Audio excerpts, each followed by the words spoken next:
Hello and happy Saturday. So I just thought I'd turn the camera on for a little bit. I'm actually going to be working on a watercolor this afternoon, and having the camera on will honestly help me be more accountable to staying at my desk and continuously painting and not getting distracted, because I've been distracted all morning. So now with Art Rave, I typically teach acrylic painting. Art Rave is really about, canvas painting, and I stick pretty strictly to acrylic. Except in the membership, we occasionally will do a little fun watercolor.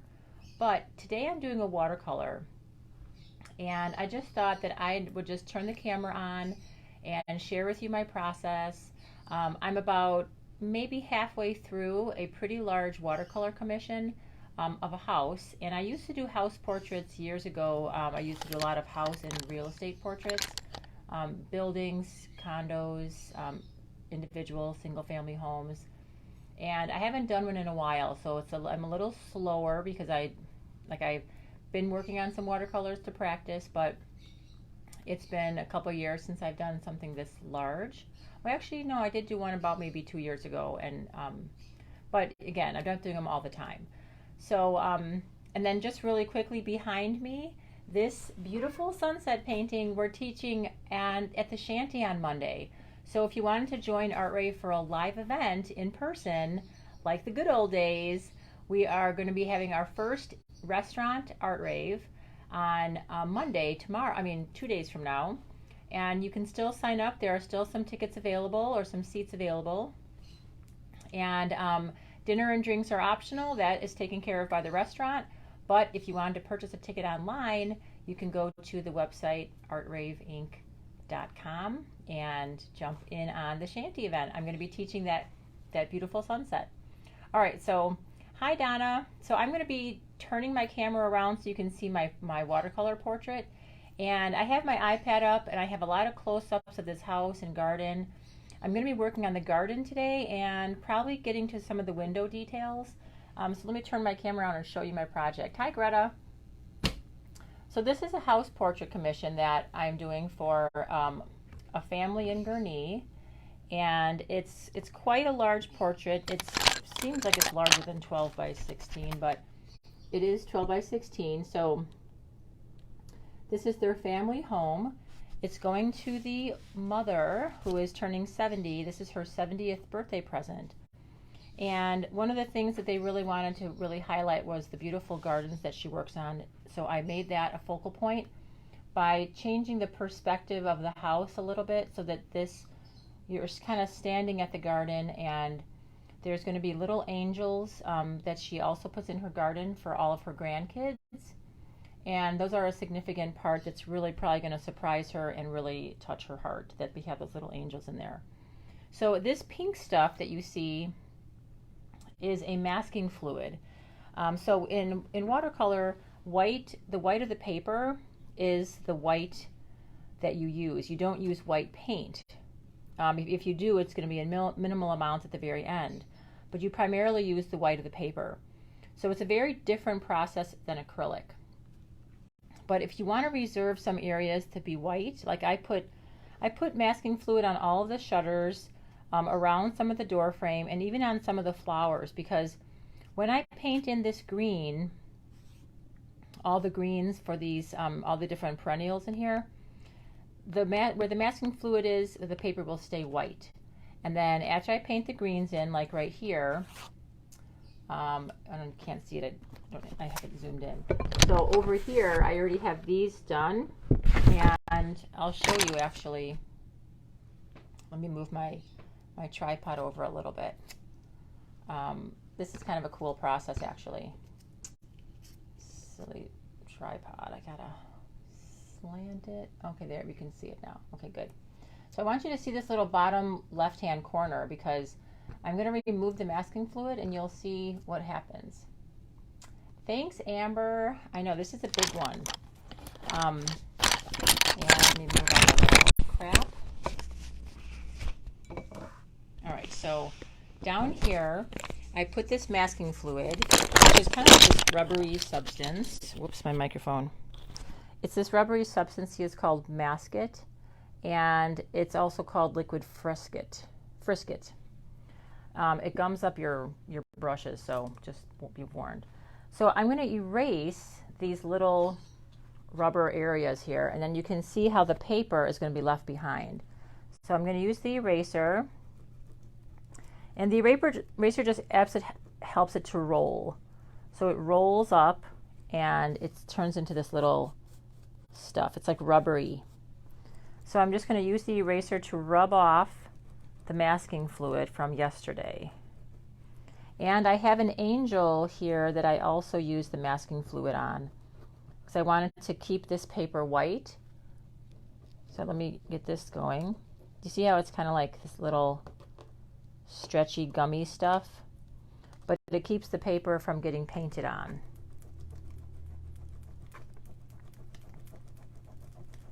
Okay, so that's the angel. There's still more flowers. So these were a little white flower, and I might come back with a little bit of white paint later on, but you can see the little white specks. See all the little white flowers that are left behind?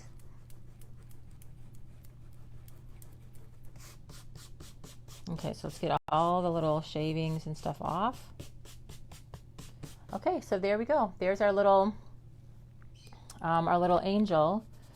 And one thing that I want to do, so I'm not going to be teaching this. I know I can't help but talk, but I just really want to just share with you a little bit more of this whole experience and this process because it is kind of fun. And I don't do them that often, so I thought, why not just, turn the camera on. And I'm going to just adjust my tripod a little bit just so that I can get a little closer. Oh man, that is solid. And I will adjust my lighting. So if you just want to stick with me for a little bit this afternoon, or you want to hang out for a while, you can always check back in. I'm just going to keep the live going. And take my time. Obviously, this is something that I'm not teaching, so I need to take my time and be very slow about it. I'm a little bit, I'm a little out of practice on watercolor, but I did it so much for so many years that it's kind of coming back to me very quickly. There we go. Okay, so now you can watch this little part. So I'm going to take a little tiny brush, and I want to just add little, where's a good little brush? Hold on, let me grab one.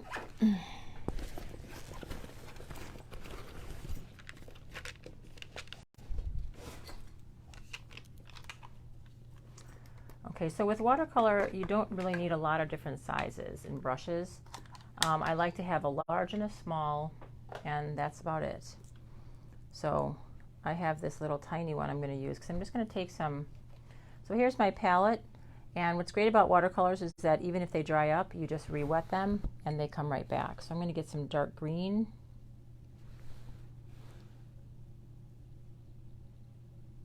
And I'm just going to add some little tiny dark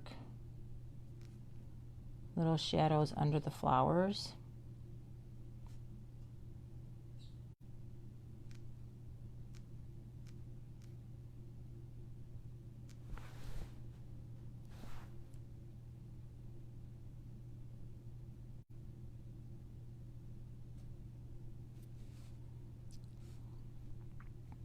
And now that it's dry, the background's dry, now I'm doing a dry, a wet on dry technique, just adding some extra little stems.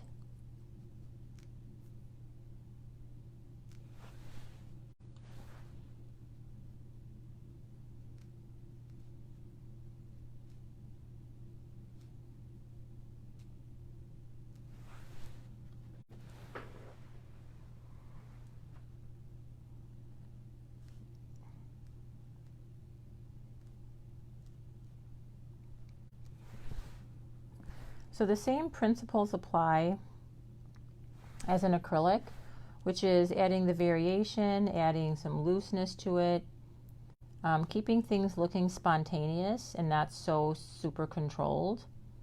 So I don't want it to get too fussy on like getting it hyper detailed. I still want that nice, fresh, spontaneous look that comes from watercolor. Now this little angel here, I'm going to clean up the edges so that it's a little more rounded. One thing about the frisket is that it's hard to get clean edges, so you don't really know what you're going to get when you uncover it.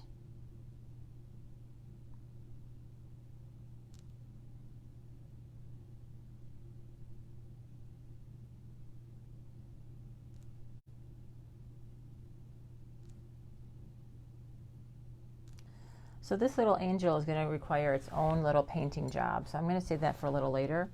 And I'm going to work on some of the green areas. So I have photos of the garden. So these are coneflowers.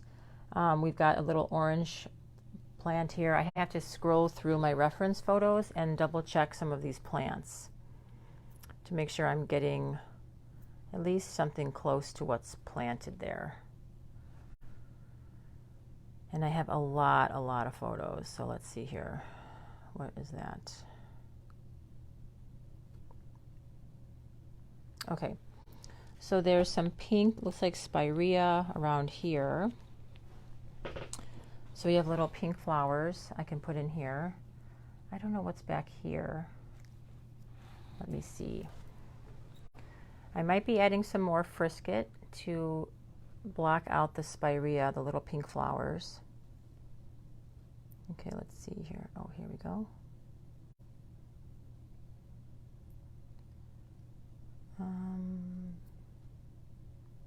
Oh, that's that area of the house. Okay. Yeah, it looks like there's a lot of pink spirea here and here. So let me get a kind of crappy brush, and I'm going to put some more of the masking fluid. Masking fluid does trash brushes. See, like this one's all not pointy anymore, but you know, it's a cheap brush. So I need to shake this up, and I'm going to put it on these little background these little background shrubs. See how it's kind of like pink? So I'm just going to dot it around. Very small little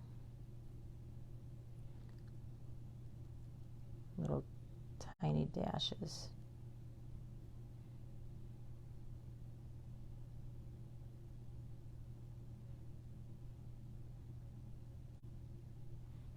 I'm going to put some back here too.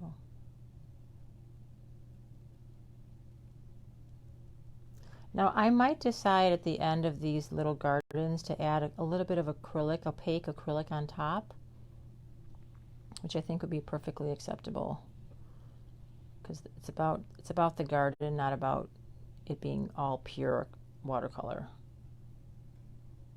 Some more flowers on that one. What other flowers did she have back here? These are coneflower. I'll put some in here.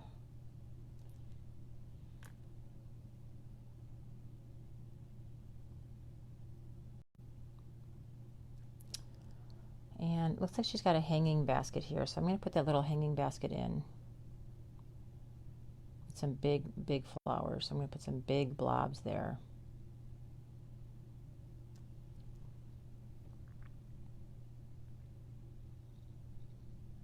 Okay. All right. So when you're using the frisket, like I said, it does gum up your brushes, so use a cheap brush. And even if it's cheap, you can still give it a little bit of a soap to try and clean off the frisket.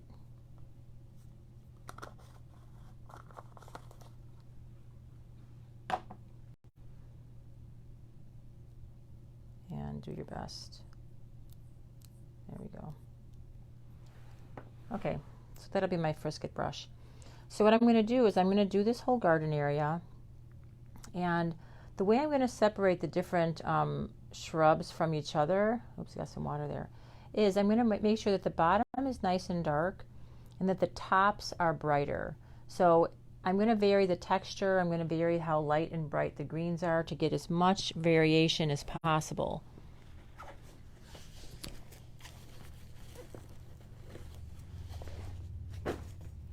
So I'm going to use a slightly larger brush for this and start with my watercolors. Okay, so this is a coneflower. Let me find my coneflower pictures. Pardon my arm. Okay, so we've got some major cornflower in here and then over here. So I'm going to use a light green first. So watercolor is opposite of acrylic. You paint lighter shades first. So I'm going to get some light greens. And I'm just going to go over all this.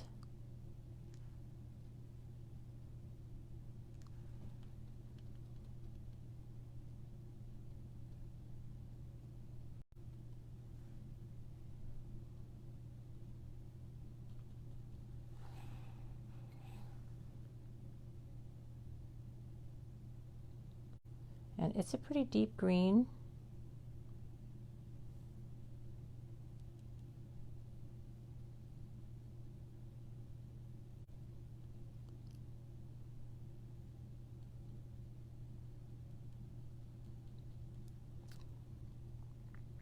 Remember, we're not painting every leaf here. We're just painting the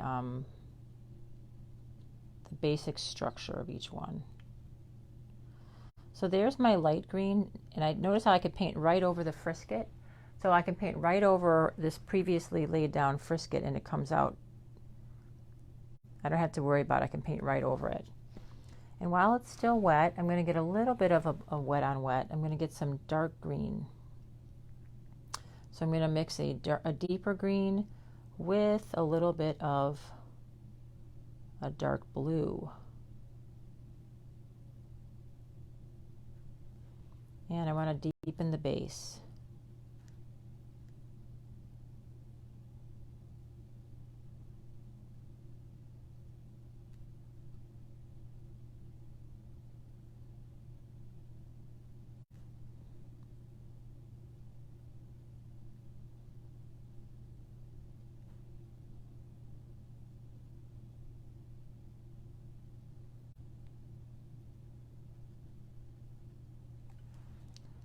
Now I'm going to get really dark in here. So now I'm going to get some Pays gray and black, and I'm going to get really dark right in these little corners.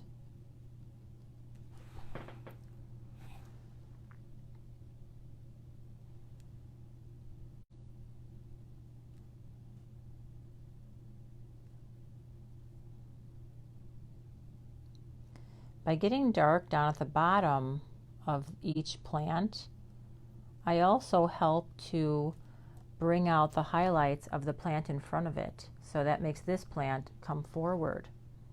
So this is the contrast that I want to have in here, and I can add little black dots in here to break up that line.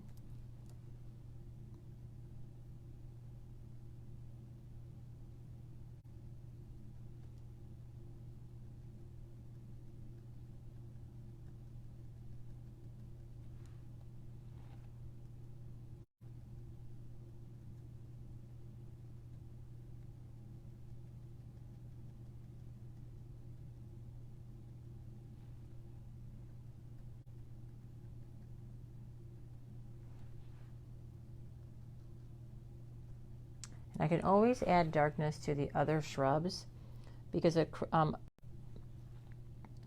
a different way from acrylics, watercolor is also about layers.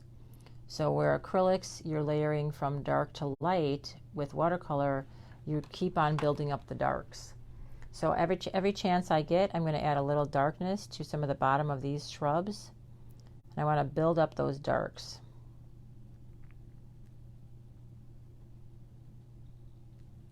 So I can put little dark details in the bottoms of these shrubs, the bottoms of these shrubs, and so on.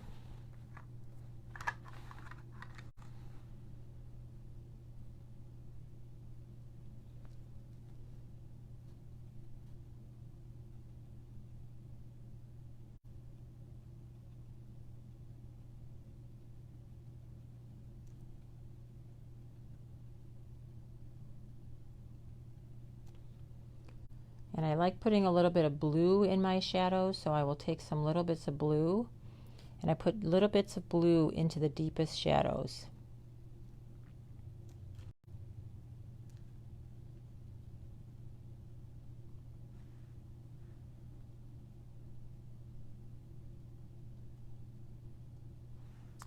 I can also take my brush and kind of spread it out like this and get it a little separated, and then use that to give it some texture.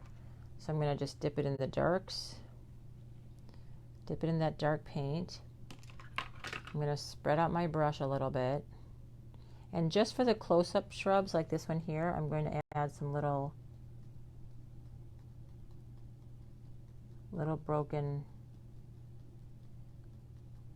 fuzzies so that it looks a little bit more textured.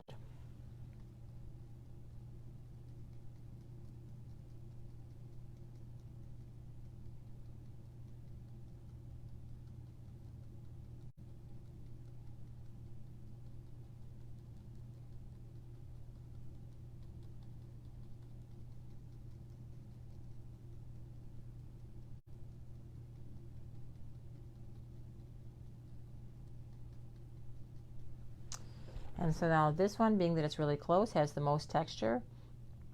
I also wanted to put a good amount of texture into this little, see, I didn't ruin my brush. I didn't bend it backwards. I just kind of spread it out, so it just goes right back to a point. So I'm going to add a couple more details to this.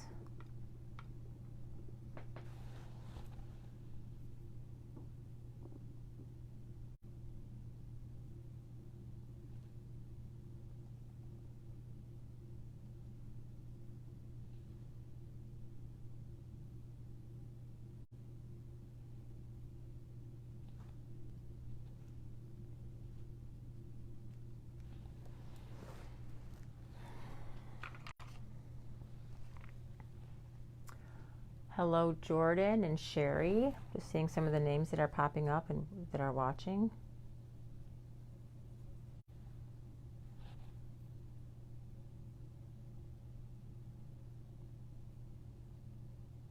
So in between the shrubs, I can go like almost black.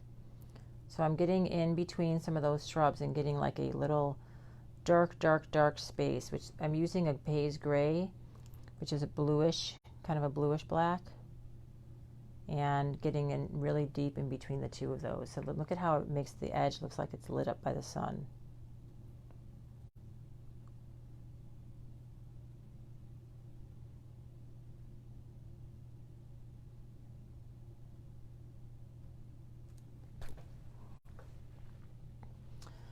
All right, so let's get some leaves in here. So there's two different stages of acrylic when you're painting, with watercolor, geez. And that is, you can do wet on wet, or you can do wet on dry. So right now I'm doing a little bit of wet on dry. And I don't know if this is going to work, but I'm going to just do a couple little points.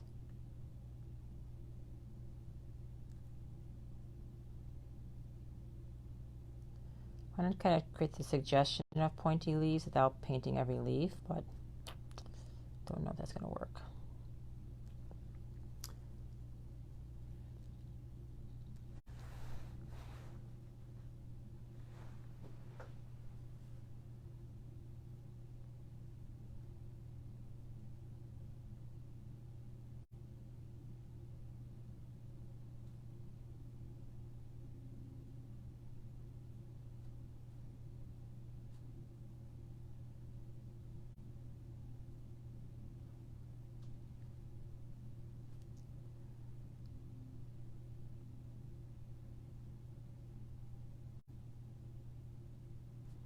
Okay, so those are cone flowers. And then I'm going to come on this side and do the little cone flowers on this side. So I start off with a little bit of a lighter green.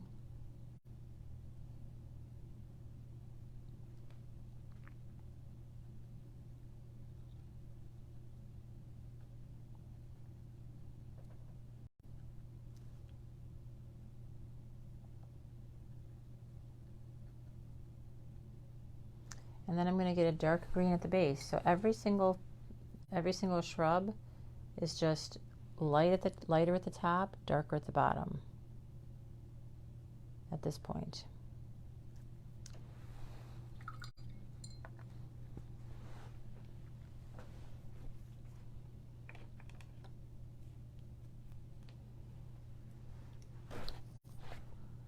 So let's work on this little salvia. So salvia has a base of very dark purples and very dark greens. So I'm going to bring up that salvia. Yeah. And let's put in some green.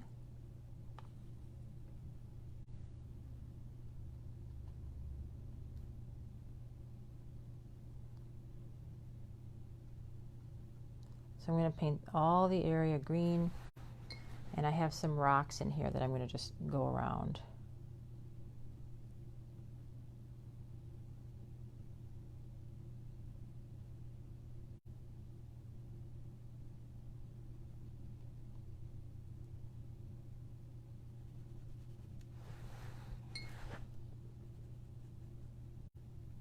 So I'm going to go light green all around.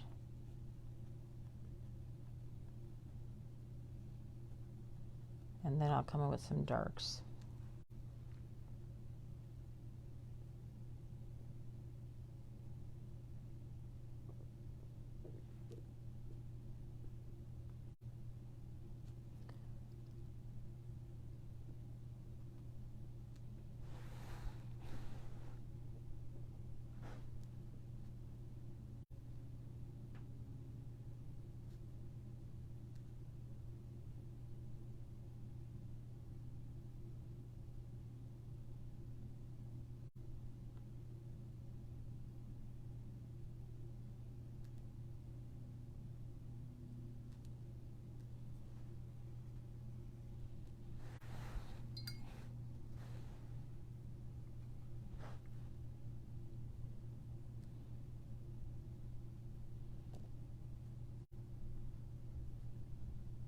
I'm getting some really light greens up near the top here, just because I want a little bit of a bright green around the top of these flowers. Yes? I was just going to give you Skylar's mom's number. Oh, Skylar's mom's number? Oh, okay. I'll send it to you. Yeah, just forward it to me.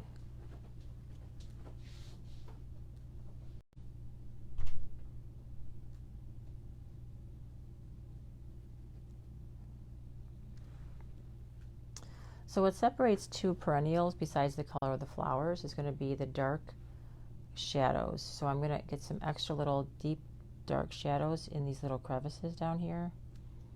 And by just putting a few little dark spots, I let that lighter green come forward.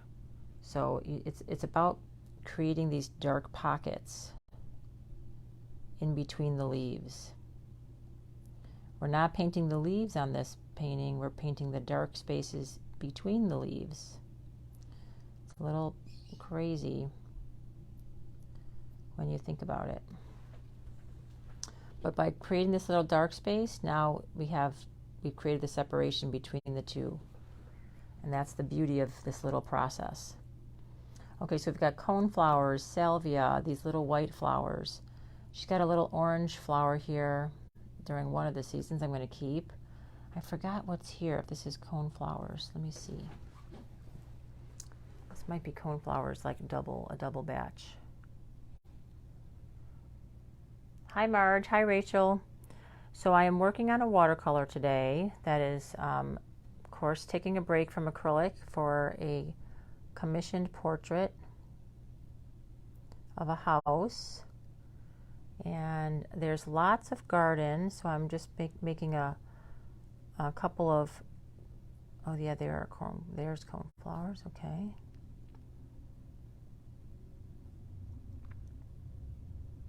There's a lot of white flowers they have over here, back there.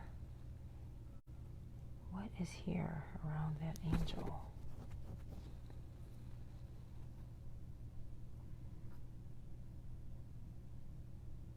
All right, there's definitely a big batch of cone flowers.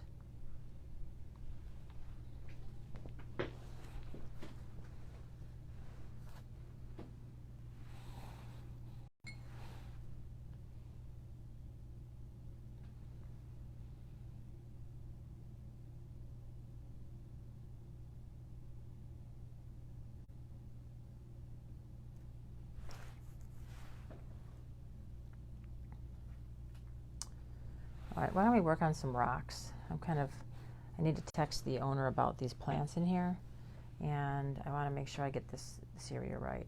I'm going to tuck another plant back here, actually. Let me get a slightly larger brush and some green. And I always want to go lighter first. So I'm going to get a little bit of yellow and green and paint the tops of this plant here.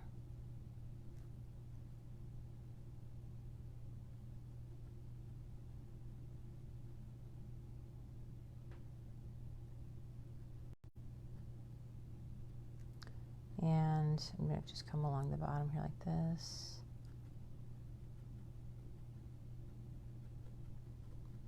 So every single shrub, I do the same process. I basically paint in the lightest green first, then I get a darker green by going into this deeper green and a little bit of blue. I also get more paint, so it's more concentrated. And then I go to the bottom and I start dotting to create the little shadows.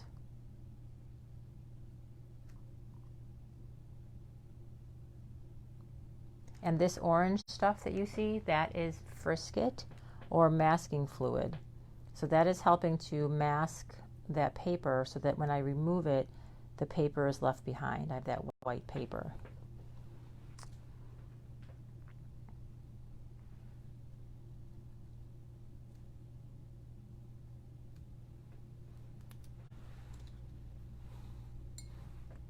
So I'm going to do a little bit of a light flower here, light green. Light green always comes first, and then a little bit of dark green at the base.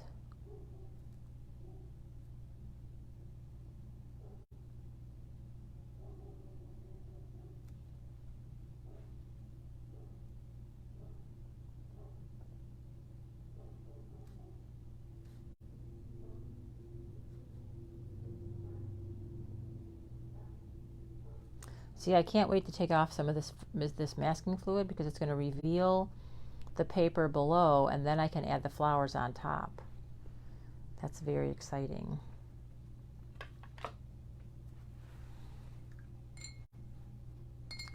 So I'm going to paint some of these rocks. So to start off, I'm going to paint the rocks a light wash of like a gray, super light.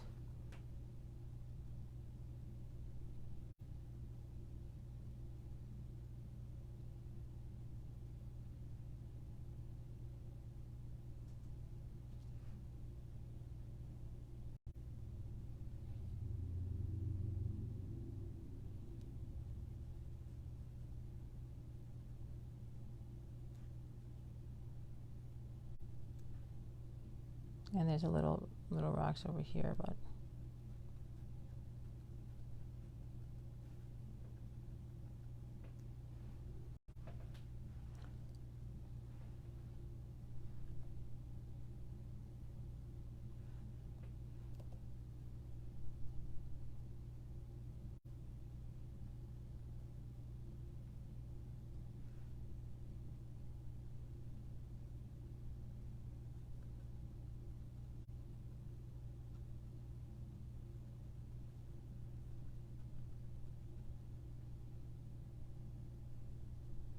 so this is a pretty detailed watercolor.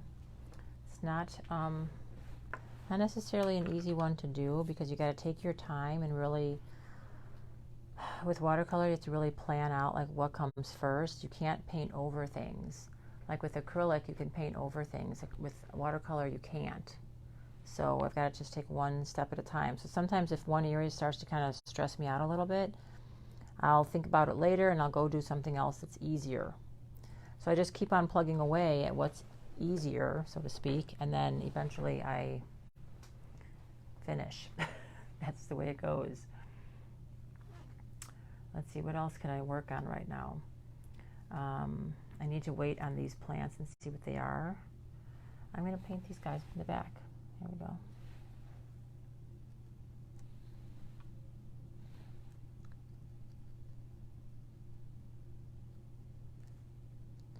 So I always want to have light against dark, so I'm going to do light at the top and light green at the top and then dark green at the bottom.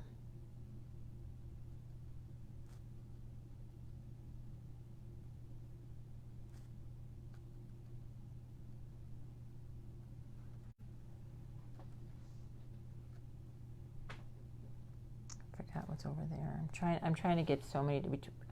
I talked with the owner about so many different plants, and I don't want to grossly neglect anything major, so I'm taking my time because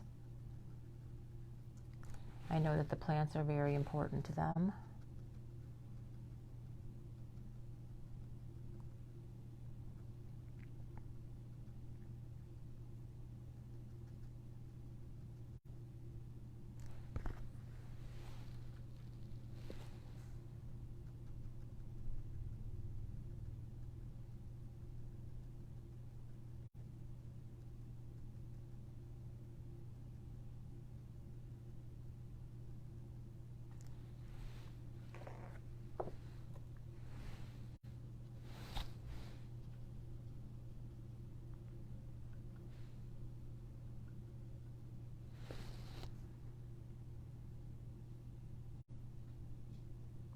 See, by just putting a little dot into the wet on wet, the water just starts to bleed up into the top color. So it's really pretty just letting it dot and letting it just spread like that.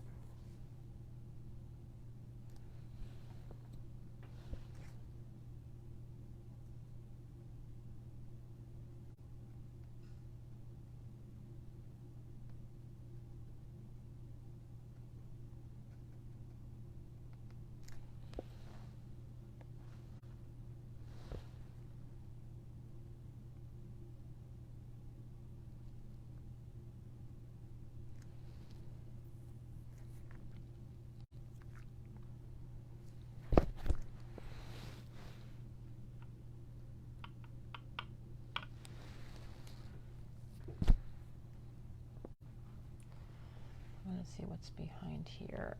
Let's see. Need to go to another photo really fast. Where are you? Tree. Here we go.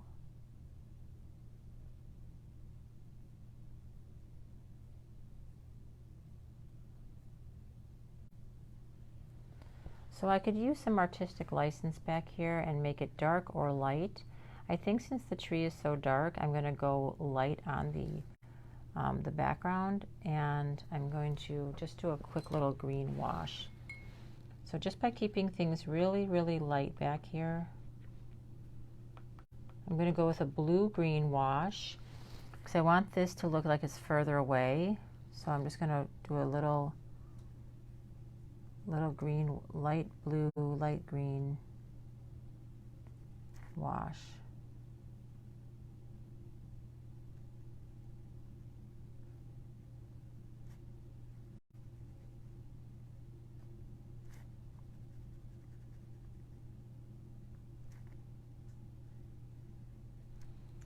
So I'm going to create like a distant bushes back here. And I'm going to go wet on wet so that they look a little further away with a little blue in my green.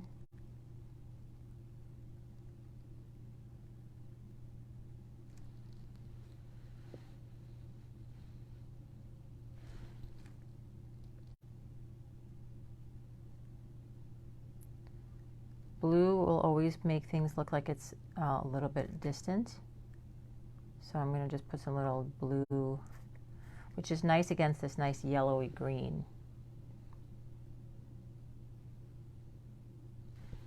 So I'm going to just put a little bit of dark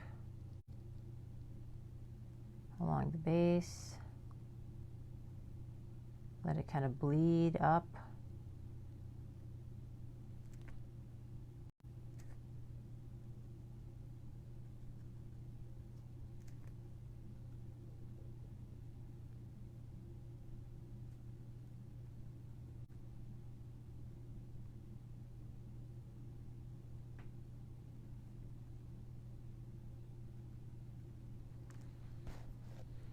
So this is kind of like the neighbor's bushes back here.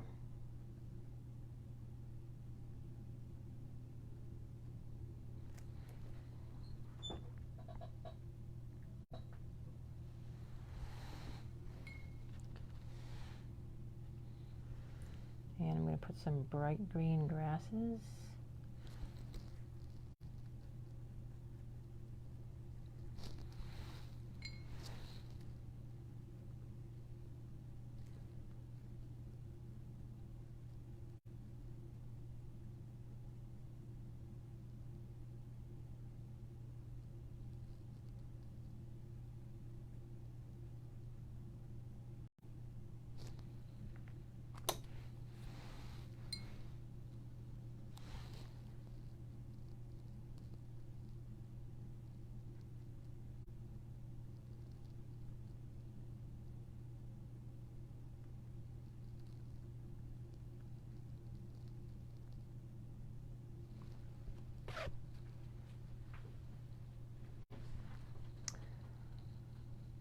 So if you're just joining me, this is a watercolor commission. I'll show you the house on my iPad.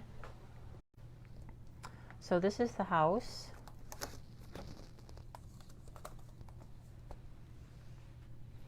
And I'm going to bring you another. So this is the house if you just look at it straight on. And you can see there's beds to the left and to the right. But there's a lot of layering of shrubs. She's done a lot of work with the perennials over there. There's this huge, beautiful maple, I think, on this side. I don't really know trees that well, but I think that's a maple. And then each of the beds, we took photographs of the close-ups at different times when things were in bloom. So I do have some information about the gardens, but each stage is a little different. I'm kind of combining a few seasons here, a little bit of spring and a little bit of like summer. So this is a great picture. There's lots of cone flowers in here. So I could actually come in here and put, I think I'm going to fill this in with cone flowers. And it looks like there's a spirea here and then there's white flowers there. So this is a good example, whoops, of, whoa, darn it. Okay, there we go. Where'd you go? See, so like this area here, this is where all the cone flowers are, but they're not blooming yet, but we have the white flowers there. So I'm going to put white flowers in the back. And then, where's that giant cone flower reference? Oh yeah, here. Now here you can see all the cone flower, and they are really dominating this area, so it's okay if I fill in this a little bit more with cone flower. And then this little orange guy, that's right here, when I remove the frisket. And I think I'm going to make this all cone flower also. There's also a little angel in there, which is not in this image, but I believe it's right about here. Hey, Max. Hello. Hi, you're on. You're around, Dad? No, I'm painting in my studio, and you're on live, but that's okay. What's up? Okay. I just needed him to send me a confirmation code so I can access my banking information. Oh, it was sent to his phone? Yes. Okay, well, he is at Miles's practice, or he is on his way home. Okay. So he should hopefully see that soon. All right, probably not. Sorry. It's okay. Okay, bye. All right, bye. Okay, so I'm going to fill this in with cone flowers. I think it's safe to just make it cone flowers. And I can come in here with some opaque paint later. I think I'm going to do that.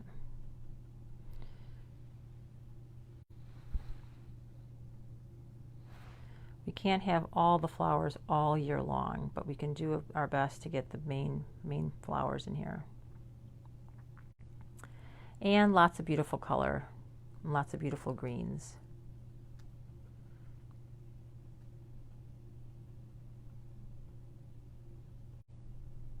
So I used masking fluid all throughout this area, not right here, but that's okay. I'll paint over it with a little bit of opaque. And I'm leaving the top white because I want that to be all cone flowers. So I'm going to be painting a lot of pinks in there later.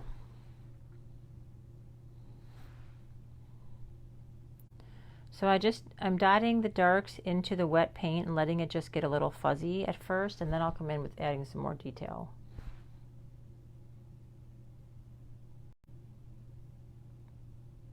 going to put some darks around the angel so the angel stands out. It's a little white angel. It's going to be in there later.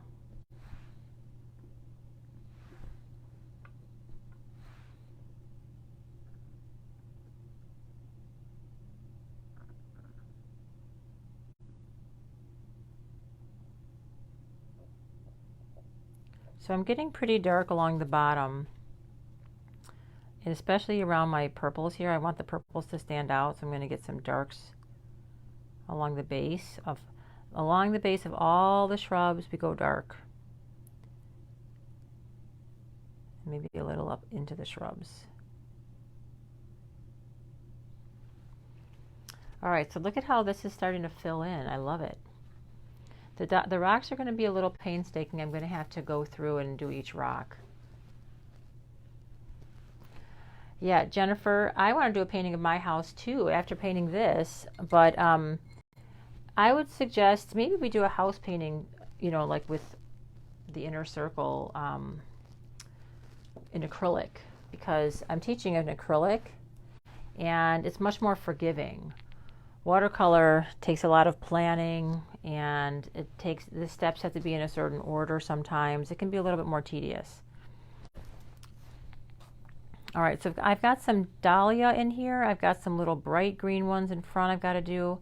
So I'm going to do the bright ones first, because with watercolor, it's opposite. You do the lightest ones first, and then you add the darks behind it. It's kind of tricky.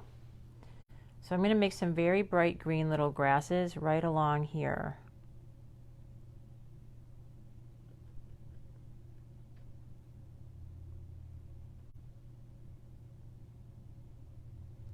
That's not that bright, actually. I think I need to get that a little brighter. Get some more just yellow.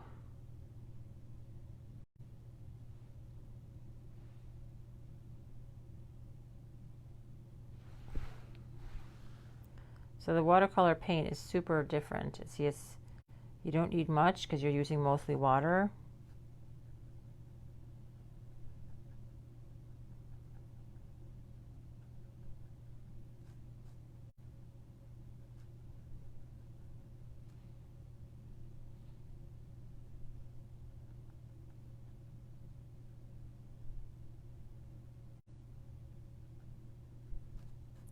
But whatever you're doing, even whenever you're trying to do like a garden bed or plants, regardless of how accurate it is, what you want to do is have, I'm going to get that out a little bit, get that lightened up, there we go, is you want to have a lot of variety of lights and darks. So just like with acrylic, that's the same goal, is to have variety, contrast, and overall that visual interest.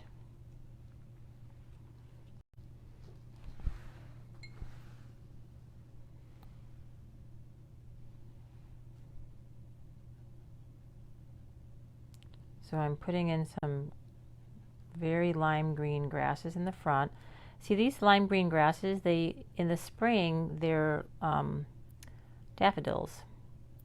And then they kind of die back. But whatever grasses are in here, by putting them nice limey green, it's going to really contrast all those beautiful darks in the background. It's going to look beautiful.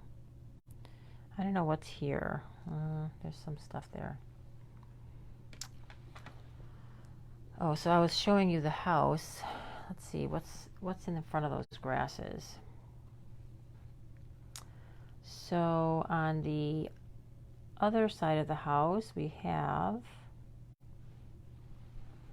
so there's these little green sedums. I can put those.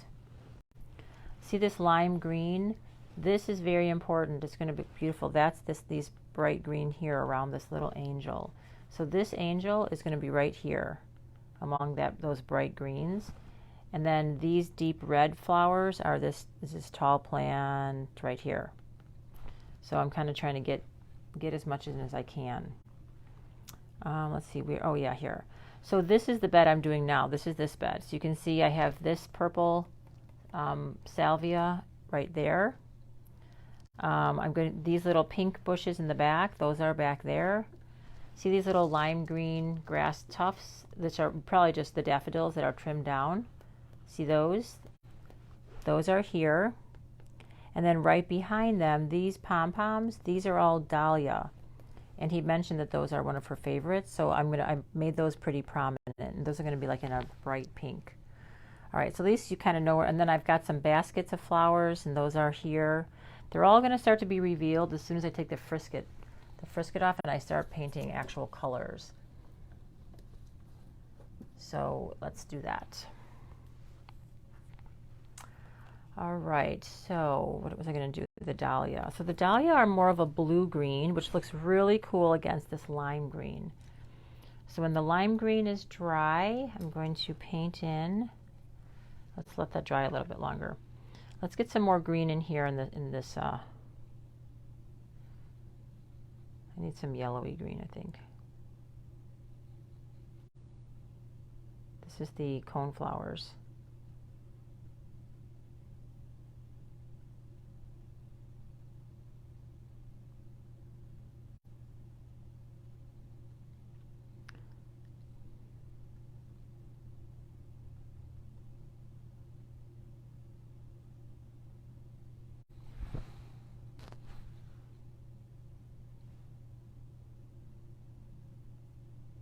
Just getting a little more green. So watercolor, it dries, it fades. So you layer it, you keep brightening it and layering it until it gets darker and brighter and more vivid. Because as it dries, it fades.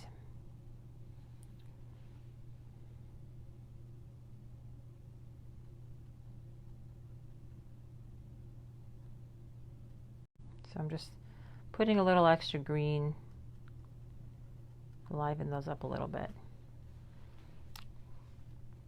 All right, so I'm going to do the Dahlia in here, and I just want to be very specific about my choice of greens for the Dahlia, because they are a very blue-green base, the plant. So I'm going into I don't even know what these greens are called actually, but it's a blue-green, and I'm getting a little extra blue in there.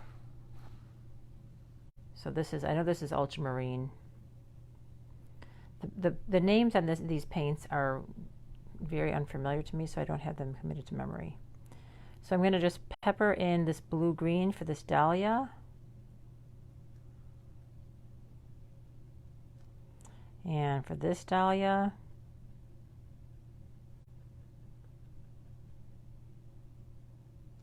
And for this one, see, I'm making my little pom-poms.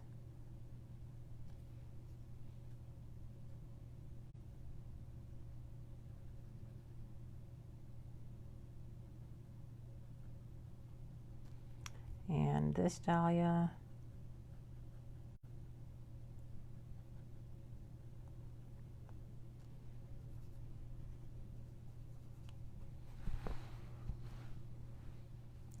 And then there's one kind of doubled up back here.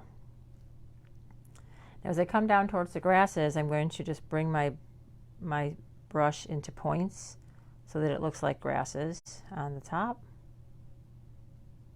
As long as the grass isn't wet, it should be nice and crisp.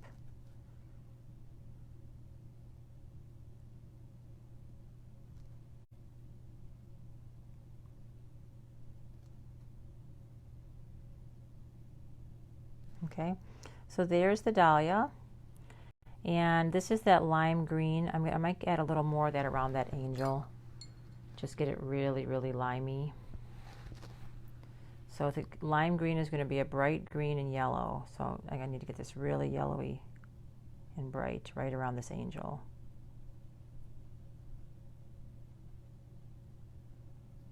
So let's do that.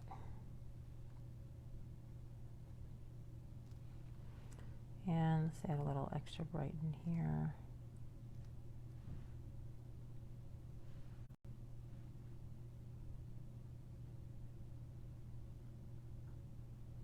Okay. All right, so what's this? I think I can, why did I reserve some space there? I think I'm going to make these both cone flowers. So let's go to my medium greens. I'm kind of keeping track of the greens, so greens are going to be middle of the road, which is kind of like a balance between yellow and blue. or they're going to be more yellowy, or they're going to be a little more blue. So if you just keep the greens in mind, like if you have a medium bluish or yellowy green, and then I just try to keep that plant within that similar range. So it can be yellowy green, bluish green, or a middle of the road. All right, so this is a dark pot. So I've got a planter here, and I want it to stand out, so I'm going to have to go either lighter than the plant or darker than the plant to create contrast. So I think I'm going to go darker.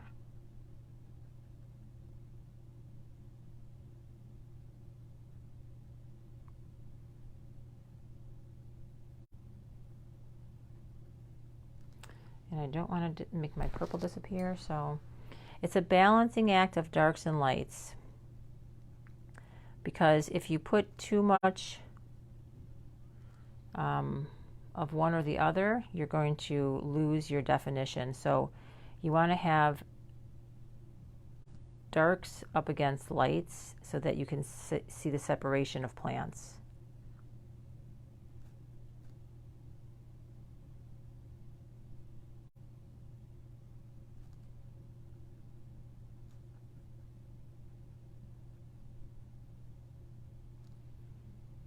And I'm going to put something pretty dark behind here. I want to just have like light, medium, and dark. It's just a very distant detail, but I think it's going to make it it'll look really pretty, getting really dark back here.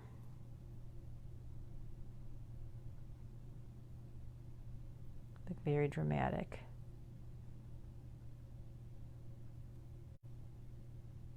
There's a little planter. And I want these grasses to stand out, so I'm going to paint backwards into the grasses.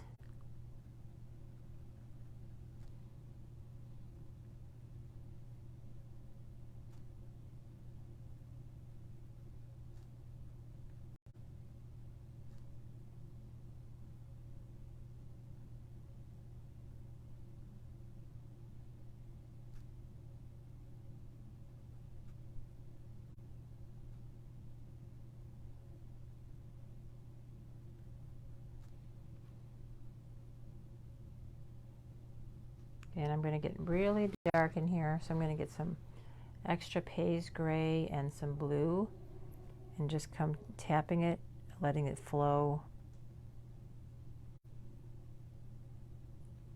and blur.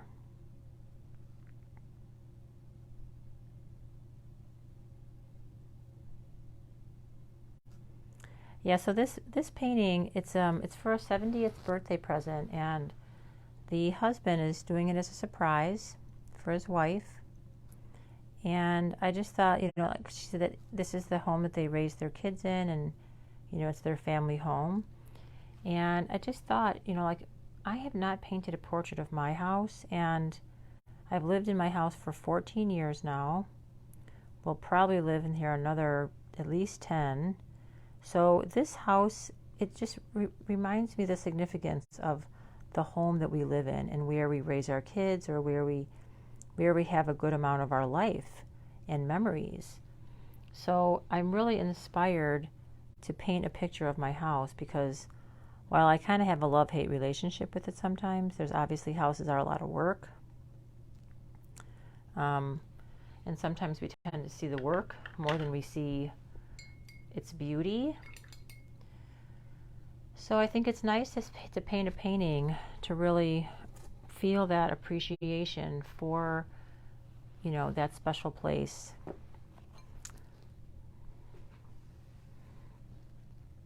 All right, let's see, what else do I need in here? Let's see, I have a lot of coneflower.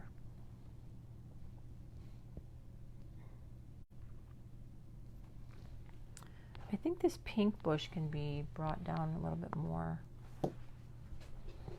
Or maybe I'll put another dahlia here, since they love the dahlias so much.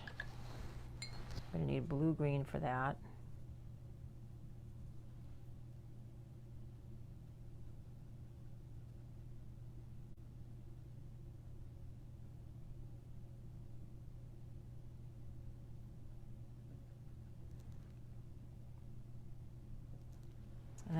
What's behind the dahlia? Well, if it's blue-green, I need a little extra blue and black in the deep dark bottoms.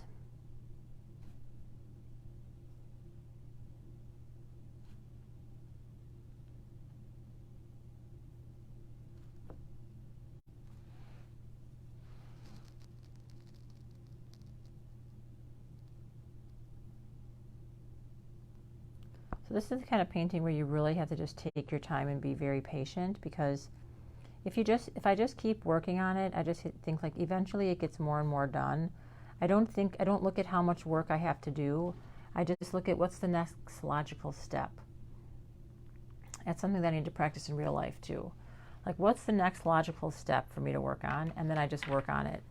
And then eventually it all starts to come together. So let me get some very, very dark paint for this tree.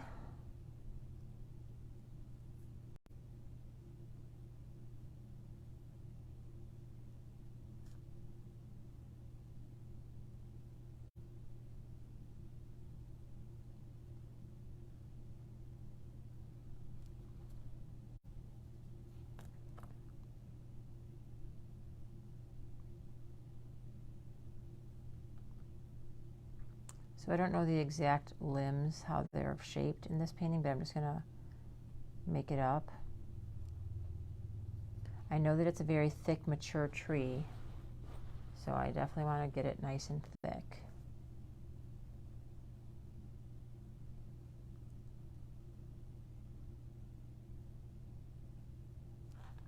And we can always paint a couple little branches up here.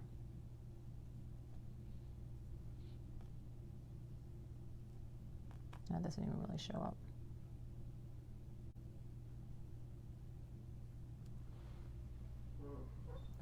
Maybe I'll paint some of these a little thicker.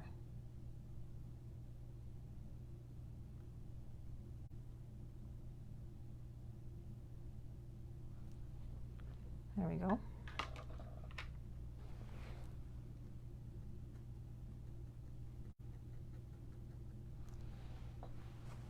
See how this dark shrub and this dark shrub, they do a good job of making a good background to these lighter items in front. So now these start to pop, they start to stand out more. I'm going to put a couple little dark details down in the. You want to just keep darkening the base of your plants with watercolor, because the darker the base of your plants, then it starts to really create this definition between the two plants. So I'm going to put some little dark in here around my angel. Now, since this green is dry, notice when I put these little tiny dots in here, they stay little tiny dots. They don't feather out like the others do.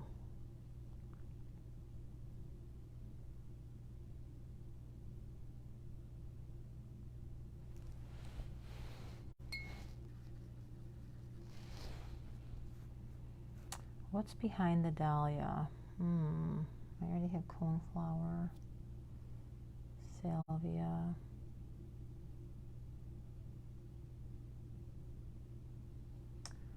It's hard because some of the pictures I have, they're not in bloom. All right, so there's a lot of salvia. Maybe I should do more of that. Yep, I'll do that.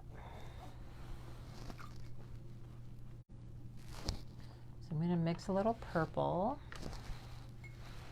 which is my ultramarine blue and my alizarin crimson. Those colors I know. And I'm going to make some more beautiful little salvia in here.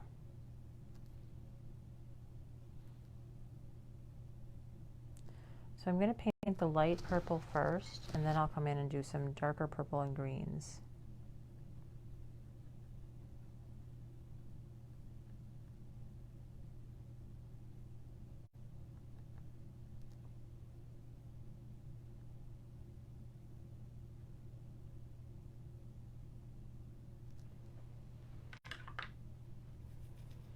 All right, I'm going to remove the frisket on these because this is dry.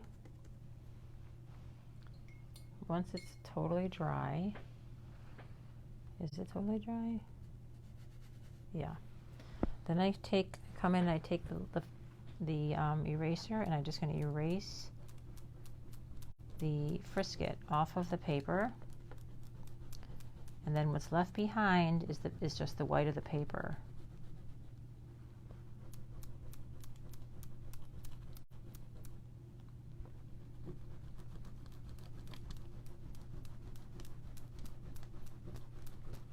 And they're just like these little rubbery, stringy things.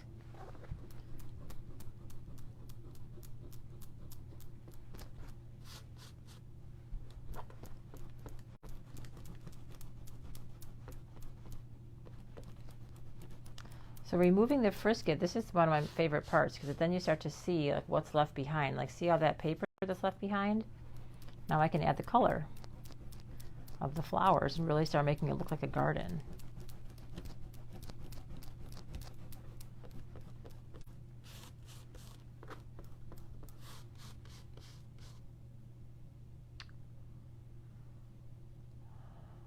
Let's see, hello Lori and Maggie. Just looking at some of the names of people. If you have any questions or comments, feel free to leave them in the, in the comments. I can peek up at my phone once in a while, and it's right under my nose, and take a look at any questions or comments. And like I said, I don't usually teach watercolor. This is not really a class. I'm just sharing with you this project that I'm working on, because it is kind of interesting to see it as it evolves. And watercolor is something that we don't often do in the membership. Okay, so this is all dry too. Ooh, that's not dry. This is dry. I'm going to take off this frisket off this little basket.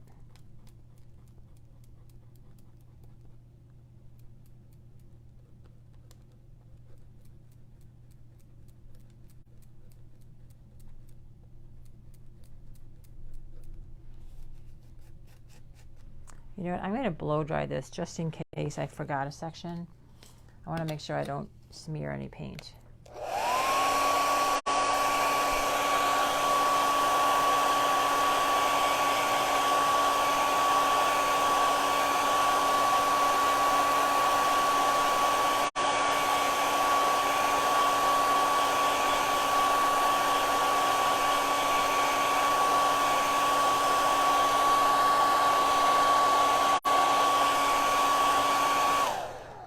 Okay, so I'm going to let that cool down a little bit.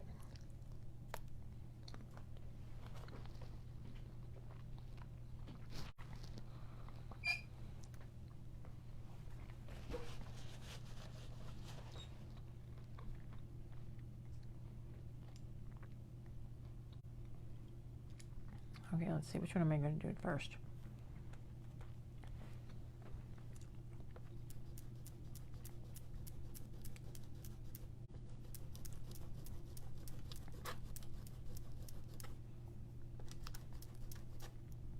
So a really fun watercolor artist, if you're interested in trying out some watercolor, I've been watching him on YouTube a little bit lately, just to kind of, refresh my watercolor techniques. And his name is Paul Clark.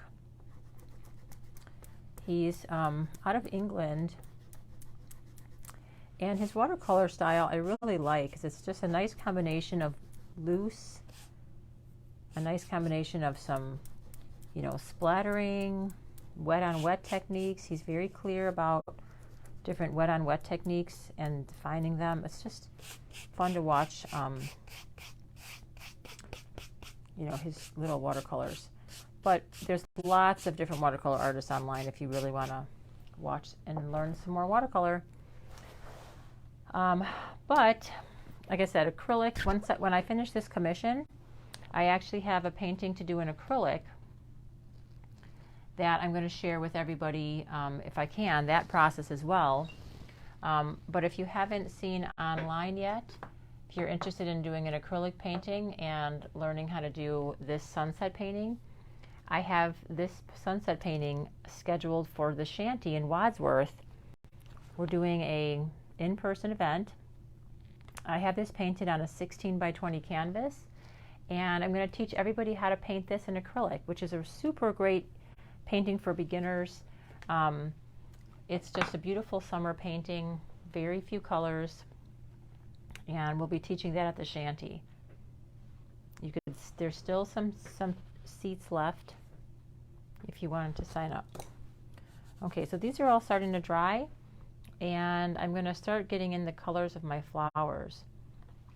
So I have some beautiful dark red flowers in here. So let me get my pointy brush, and now if you're watching, you get to witness all the fun color. So let me get a rich wine color for these flowers. So I'm going to get this pink and then a little of this red here. And these flowers here are that rich wine color. They look like a clematis, but we're just painting the suggestion of these flowers.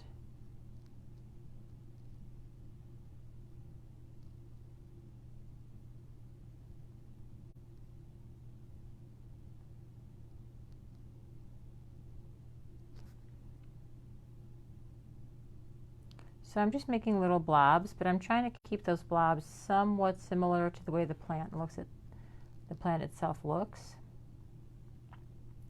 which is fairly high. I think they have got something for it to climb on in here. And trying to make them look a little spiky, but not too concerned about that.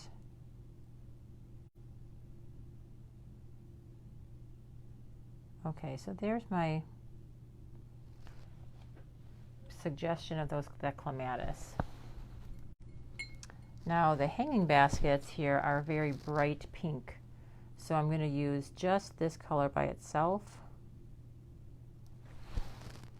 which when I laid this out, remember this is a brighter pink, and I'm going to put those nice and big and round because these are I'm not sure what kind of hanging flowers these are, but they're big clusters.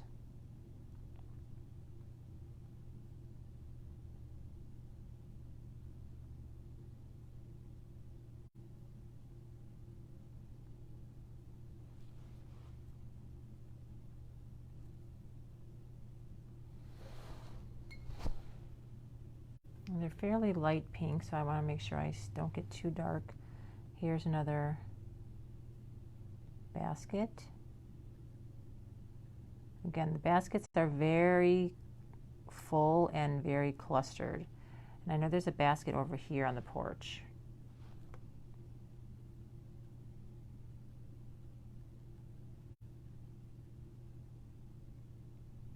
So I'm also keeping in mind that I'm doing like an idealized garden. So while I'm painting it as realistic as I can, I also know that it's not really meant to be perfectly realistic. So I want to get an orangey yellow here for this little flower.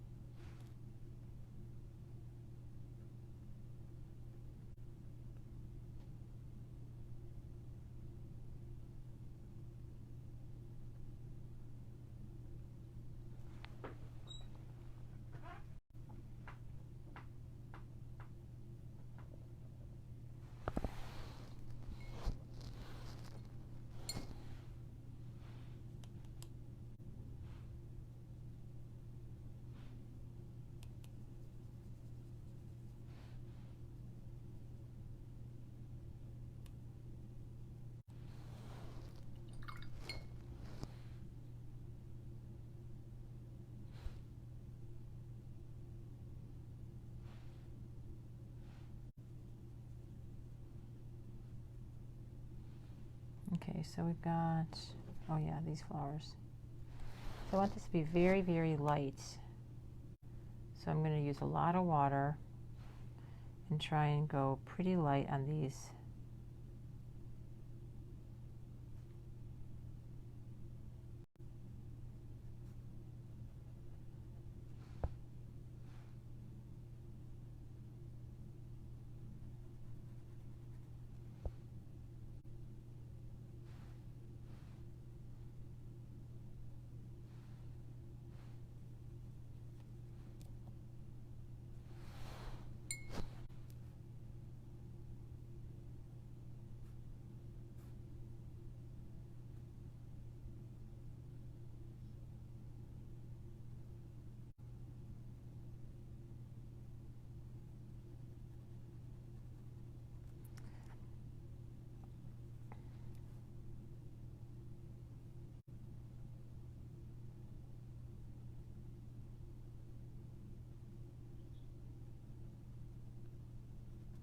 So these are Spiky Salvia, and Spiky Salvia, I'm going to have to go in between these flowers and define the spikes. Right now I'm just filling it in with a light purple, because we do light first and then the darks around it.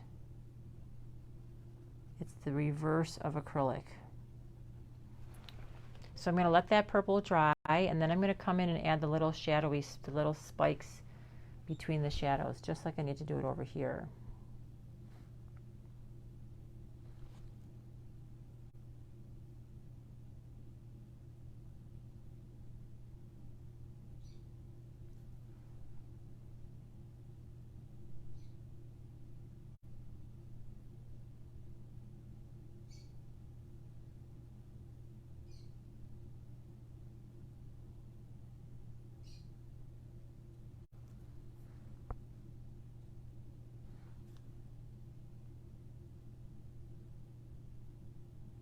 I'm going to get some super dark greens down here.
See, so just by the suggestion of lights and dark purples, we kind of create that spiky salvia. And now this is probably dry, so I'm going to come in with some really nice dark purples in between these light purples and try and create that illusion of spikes. So I'm getting a nice dark purple mixed here. Not that much water, because I'm going to tap in between here and make those little spiky flower shadows. So I'm creating the spaces in between the flowers. As long as I keep them tall and skinny, I'll get that illusion of spikes.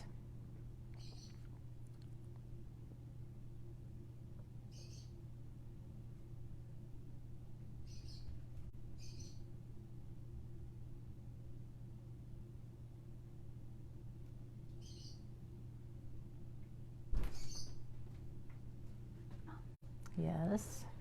Mama Terry and Tita Gang are gonna pick me up to go to this one butterfly thing. Oh, fun. It's like a, I don't know, you just like release butterflies. Oh, cool. Okay. Is it alive? Yeah. Oh. That's awesome. Where is it located, you know? I think it's close by. He said Lindenhurst. What? Oh, have fun. That sounds awesome. Should I still wear this or should I change? Yeah, you can wear that. Is it hot outside? Let me see. I mean, unless you're going to be hot, but I don't think so. It is 81 right now. It's up to you. Do you have shorts? I don't want to wear shorts. I'm jealous for this. Yeah, you're fine. Okay. Mom, look. Is that mine? Yes. Are you going to just go gold today? Yes. Beautiful. All right, take some fun pictures if you can. Oh, I will. All right, enjoy. Thank you. Bye. Bye.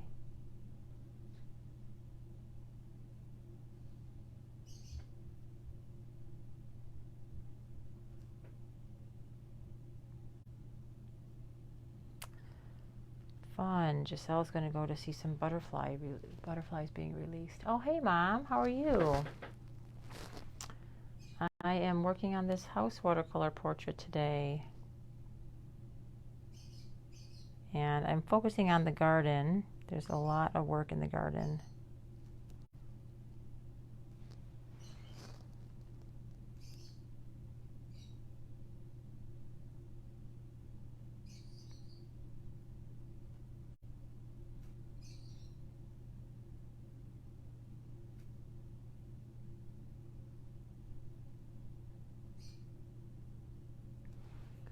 So lots of beautiful purples. And I want to try and focus a little bit more just on the beautiful color and just suggest the spikiness of it. I'm not trying to paint every flower. I'm just trying to get the beautiful purple expression in here and hope for the best. But it's about capturing that color. The beautiful purple color. And then I'm going to come in with some really little detailed darks at the end. So now now that this background is drying, I'm going to let this dry. I'm going to get a little bit more yellow and orange into this little flower.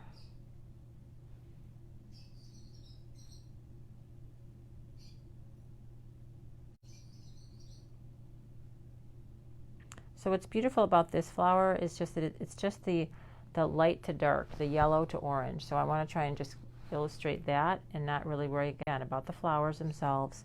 Just trying to capture that pretty transition of oranges and yellows. And I think that's it. That's all that one needs. Now for the cone flowers. So the cone flowers are definitely beautiful pink. I have to get the right shade of pink from the paints I have. Where are you? Cone flowers, okay. So the cone flowers have like an orange ball and a little pink, like little skirt. And I don't want to draw every single one. I want to get the colors down, and then maybe on some of these close-up ones I might do a little detail, but I'm not going to get too crazy about every single flower if I can help it. It's very tempting to be a little crazy about them. So I think I'm going to start off with actually like little orange centers, and I'm just going to do a bunch of little random dots.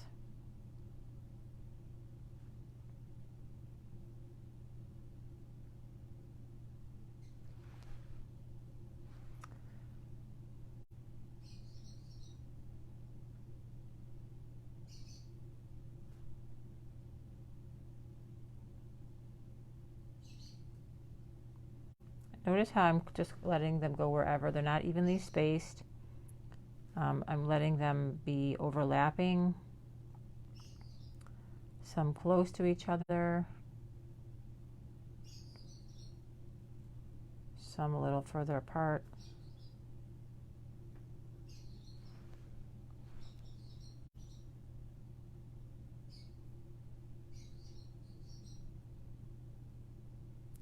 So the orange is kind of like this little button on the top of the flower, and then this little skirt that comes down. It's kind of like, where's my little picture? So I painted some cone flowers last week, and I don't know where I put the little painting examples, but oh, here they are. Perfect. Okay, so here's some little watercolor messy cone flowers I did.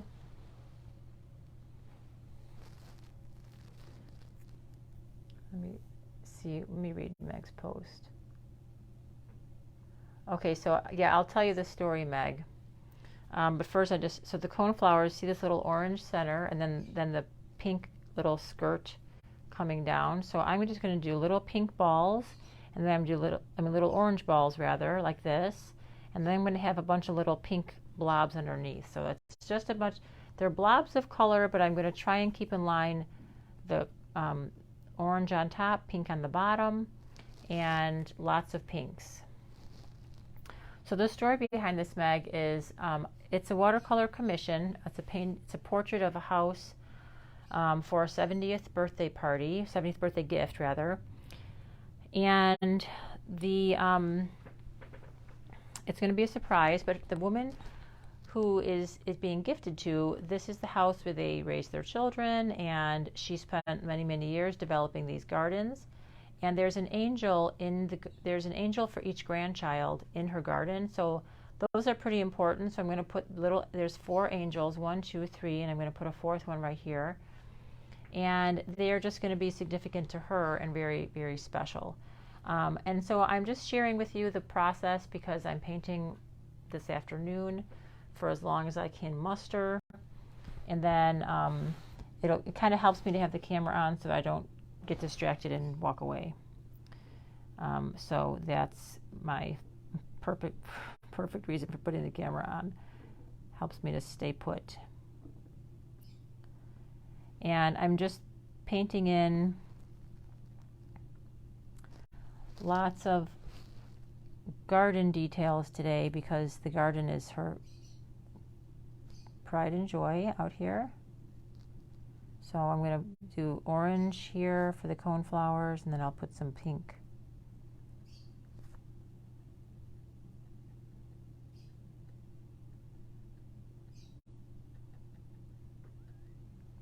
Okay. So the pink for the coneflower, I really want to get a really strong magenta. So I'm going to go to my paints here, and I think that this pink is going to be perfect. Let me see if I have that on my palette yet. That is this very bright pink, and it is called Opera Pink. So Opera Pink is going to be my coneflower pink. This is also going to probably help me make the Dahlia. So to me, it's important capturing the color because I really do want to sort of have this color, the color represented. And then I can always come in and add green around it and reduce some of the color, but let's just get these colorful flowers in here. All right, let's do the Dahlia. I have to wait for these orange to dry, so I'm going to do the Dahlia. The Dahlia were also a bright pink, but not as bright as the coneflower. So let's get this color and this color. So Meg, I did not do the whole process for this painting. Like the drawing took me a while, and then I laid in some major washes before I turned the camera on. I worked on this for a few hours over the last 2 days before I started filming today and getting the detail and filling in the garden. So I'm doing the garden, and that's what I just thought I would turn the camera on and entertain those who are interested. So these are going to be dahlias, and they are bright pink.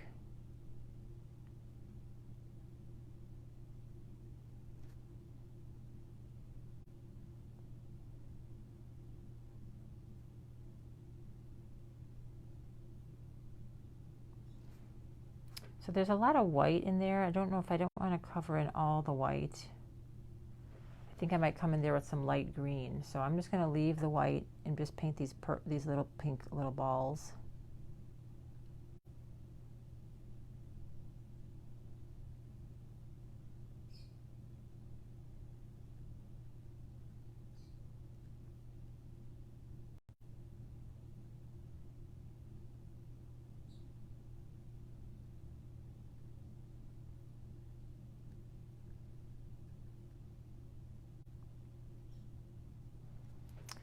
So, oh, I love this pink. It's so fun.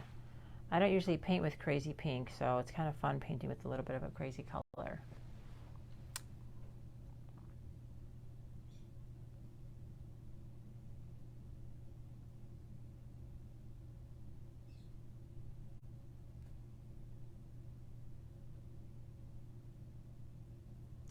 So if you're used to watching, like YouTube sped up videos, this video is going to be very slow, slow and boring because I am just doing it at my turtle pace of watercolor painting. Watercolor painting to me is a little slower, so I don't do it as often. So I have to take my time so I don't rush and make mistakes because unlike acrylic, you can't paint over watercolor. So I have to make sure I'm a little more thoughtful and taking my time.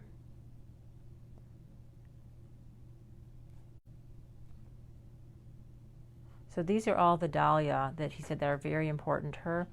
There's still a lot of white left around them, so I might come in with a little bit of light green in there. I don't like that all that white, but it was left behind when I did the masking fluid. So, okay, this is probably dry, so I'm going to get the pink in here for the coneflower. So I'm going to go light to dark. That's what you do with watercolor. You can start with the lightest shade. So I'm going to get really light pink by just mixing a little bit more water with this super hot opera pink. And I'm just going to use that light watercolor wash and just wash in here this bright pink. See how it goes.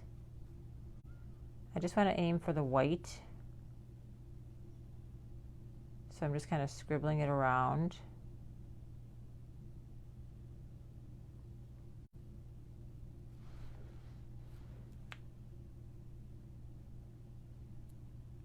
So I'm just kind of filling in the white with the pink.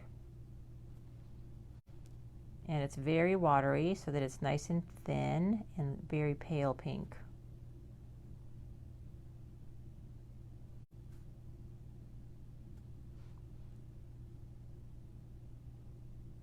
So even if I go outside the lines, since the pink is so light and transparent, it doesn't show up against the green, so I can just literally kind of scribble it over. And since I'm not using a ton of water and I'm not scrubbing, I'm not going to disturb the dry green. I can paint over it and it doesn't disturb it. I just paint a little over the top of it. I want to just get all the little white spots.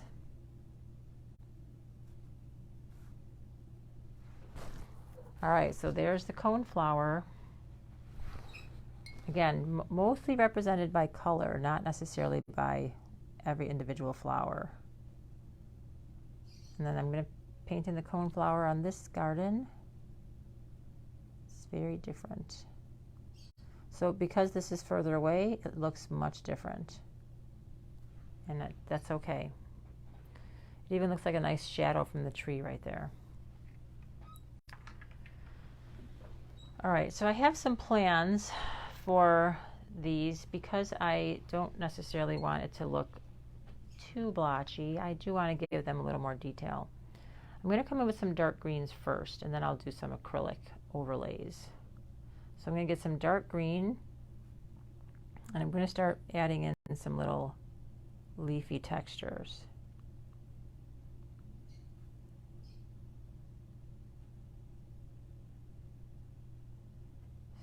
AKA scribbles.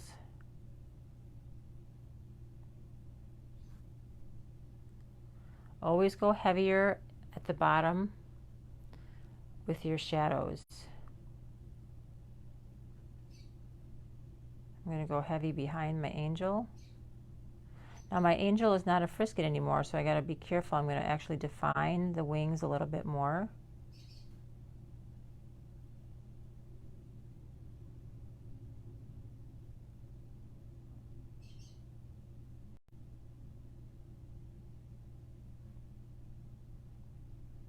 And just get a little dark leafy suggestions of brush strokes.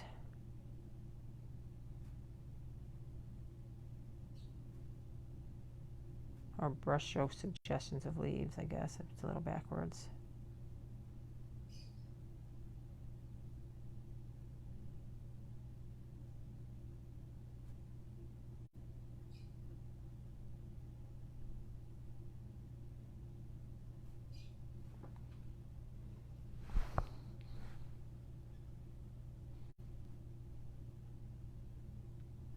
Now I'm getting some extra darks. Remember, with watercolor, I'm always layering in and adding more darks to the dark areas. It takes sometimes several layers to build up the darkest darks, so I come in again, add some darks, and then it'll dry and fade a little bit. But I'm using Pays gray and a very deep green to put in these really dark darks.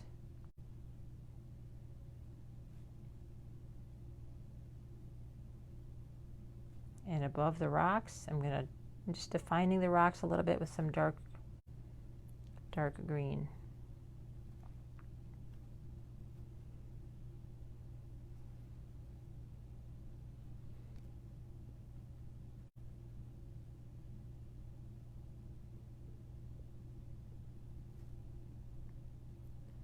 Now I'm just adding a little bit of texture. I don't want to be painting too detailed and get away from the beauty of the overall garden. So I want to just keep in mind the big picture and little details. So I'm going to come in with a couple extra little darks in the darkest spots.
So I think with these salvia, I almost want to come in with a little bit of an acrylic and paint some pretty light purple on top. They do look kind of cool like that, but okay, I'm going to get some dark pink for my coneflower.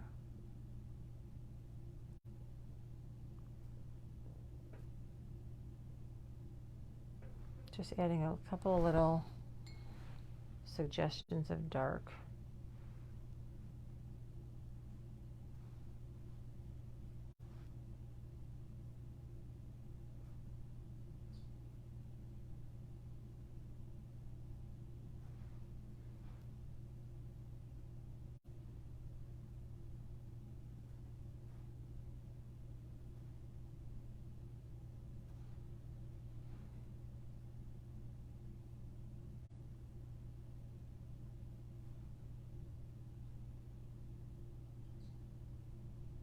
Well, part of me wants to come in and just do so many little details there, but I'm going to try to resist.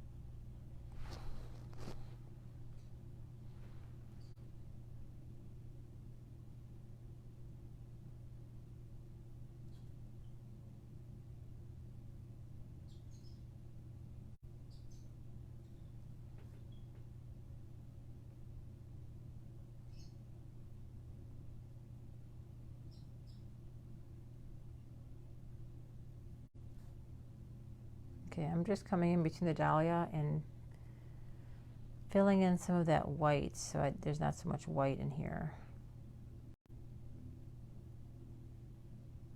This would be so much easier in acrylic. Just paint it in and put the little dots of flowers on and be done. But going in between all the flowers, oh, that's tedious.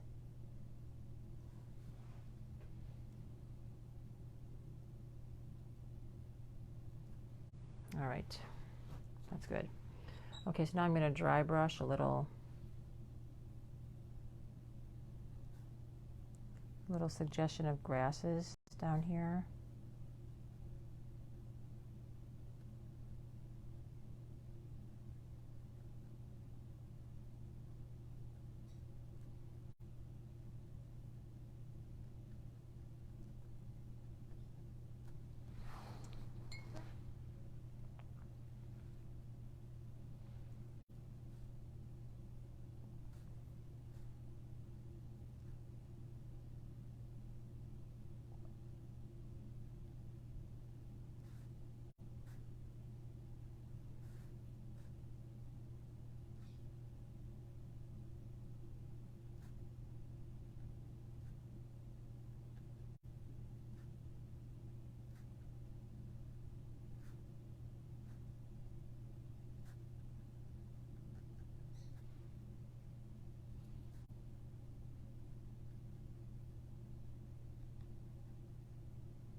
So there's a little tiny angel here that I'm going to try to paint very slowly. I'm going to paint the dark green around her first.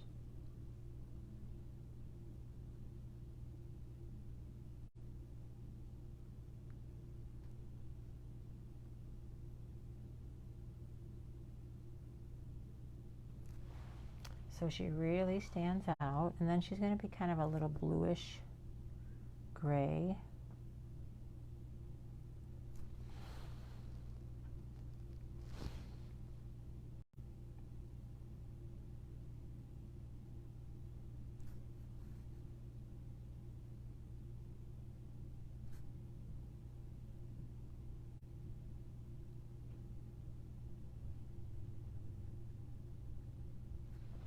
I think the Dahlia are looking really pretty. I might have to add some more pink later, but that's okay. So I need to let that little guy dry before I paint the rest of the angel. Now these little angels actually have some detail. So I know that this angel is like a little, kind of like a little folk art, little washboard. I'm going to bring up a picture of that. So this angel is, I know I have a close-up of her somewhere.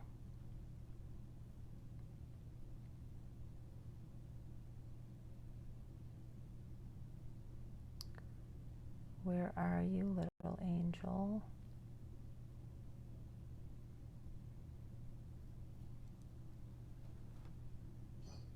Shoot, where is it? Oh, maybe this is it. No, that's not the best one I have. Let me find it.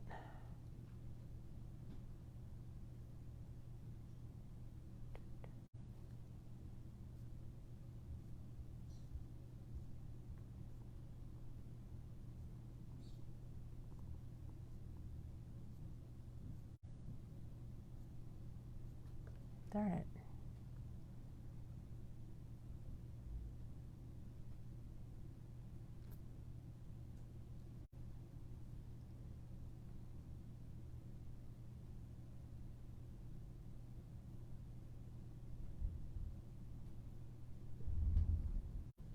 Oh, here it is. Okay, goody. All right, so let me show you the little angel that I'm going to be painting. So this, oh, geez. So this is the little angel. Okay, I'm pushing all kinds of buttons. So this is the angel right here that I'm going to be doing. So she kind of has like a little bit of a gray washboard, a grayish tan wooden frame with little arms and a little welcome.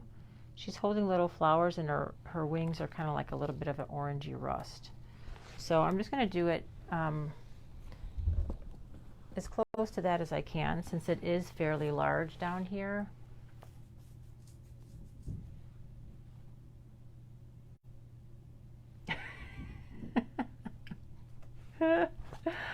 Marge, that's so funny. Thanks. Okay, so we're going to do this little tiny angel right here.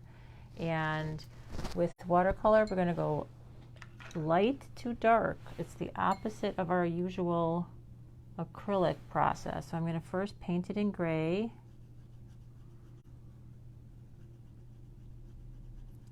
And I'm going to paint the little orangey wings.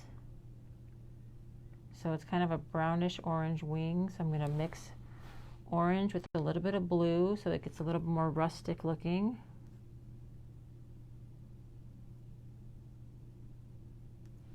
It's a little too rustic. Let me lighten it up a little bit.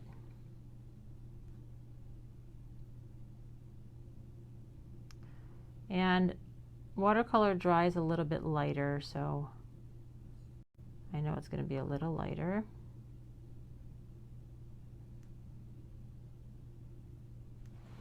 It's nice. It kind of pulls the orange from these flowers over here a little bit. And now I'm going to do a brownish gray frame. So let me get some brown. Where did I put my brown? I thought I had some on here. Brown. So I'm going to just use this yellow ochre and a little bit of gray. So it's going to be kind of a warm gray. Ooh, that looks not so good. So the other thing I do when I'm watercoloring something large like this is I keep an extra piece of crappy paper here, and I just use it for color testing. So that looks like a mustardy yellow. I don't want that. I want kind of a gray brown, and I don't have a brown on my palette. So let me see what I can dig up here. So here's a brown, but it's so dry. This is an old tube of paint. There we go. All right, so I got a little bit of a Van Dyke brown, and let's do a little tester here. So I'm going to take a little bit of brown, a little bit of black. Okay, perfect. Now it's really dark when there's a lot of paint, and as the paint wears off, it gets lighter. So I want to go lighter. So I'm going to do a little bit brown head. It's got a little brown thing going on right here.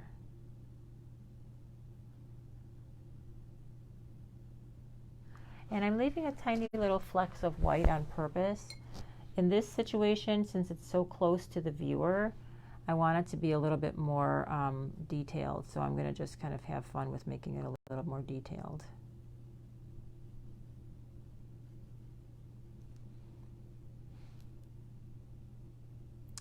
So there's a brown base, and let's see, I didn't let it dry, so it's bleeding a little bit, but that's all right.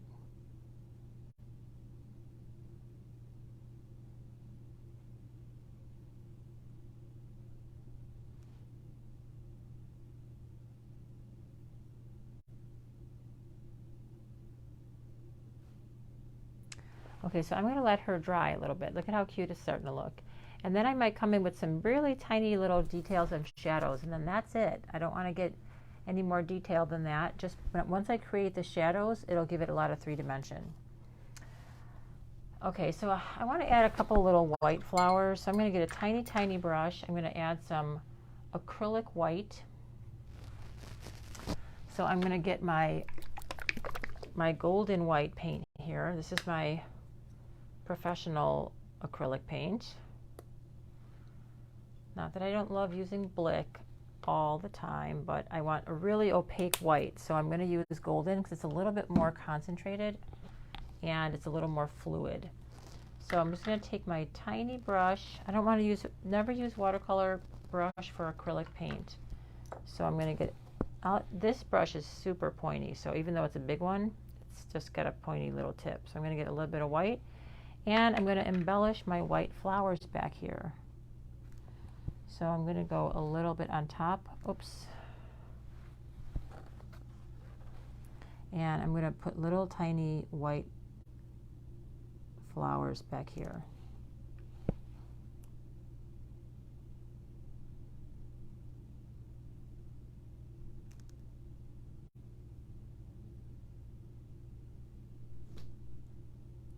See, again, it's that light against dark.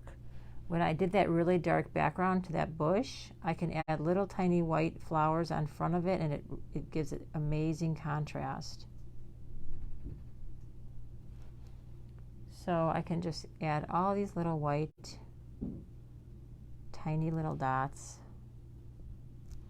And I've got some pink back here. So I'm going to actually mix a little bit of the watercolor pink with my acrylic pink. Acrylic white. So I'm mixing a little, see, I'm kind of tinting it, that little light pink. And these little flowers are going to be light pink. I'm downstairs. Jeez.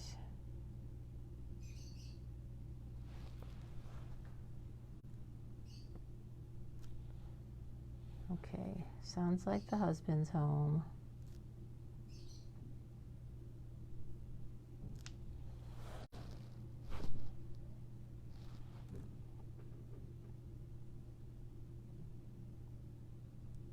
Okay, so there's the little dots. I think I'm going to need some more green in here, but it's okay to add more green with watercolor. When I add the darker greens, you're always building up the darks. So I know, Meg, I love that, watching paint dry. They're so funny. With watercolor, you're always adding to the darks. With acrylic, if you layer it the way I usually teach it, which is going dark to light, you're oftentimes painting a lot of darks, like in here. So you're painting all the dark greens, and then you're adding on the brights at the end. And you're always layering on the brights, and every time they dry, you add more brights. With watercolor, it's the reverse. So you're just constantly going in and adding the darks. Hello. Hello, what you doing? I'm sharing my live with... Your inner circle? No, just Art Rave, the Art Rave page. Nice. Yeah. What are you guys doing? Just got in. Oh, good. If you do anything, let me know. I haven't taken a break yet. Oh. Well, Mom's got good news for you, so. Oh, okay, good. I'll come up in a little bit. Okay. Okay, so I'm just going to add some extra white flowers because these were little tiny white flowers in front here too. So it's so much fun painting in acrylic. This is just white acrylic paint, and it just is so much fun because I'm feeling in my happy place of getting to paint light on top of dark. And most of this is the white of the paper, but you know, it's okay to add white paint on top in acrylic. I mean, in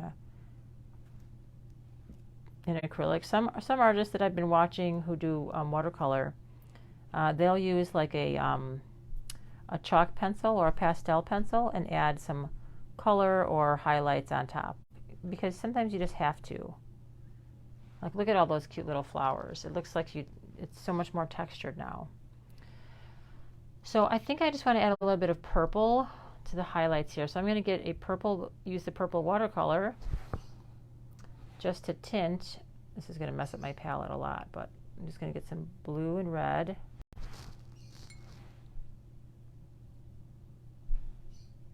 Mix a little purple and get some white to make it opaque. It's not really as bright as I want. I might as well just get purple paint. All right, let me get to break out a little tiny dot of purple here. There we go. So this is acrylic. I'm using acrylic white, acrylic purple, and an acrylic painting brush. So make sure you keep your brushes separate. Yeah, this is much brighter. For these salvia, it's really important that the purple is nice and bright. All right, so there's my nice purple. And I'm just going to add some extra bright purple on top of this. See if it even stands out.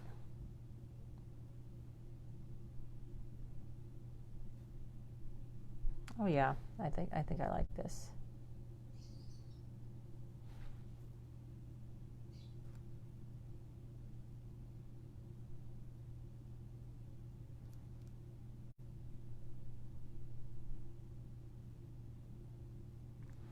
Especially down in these dark areas, I can get a nice little contrast.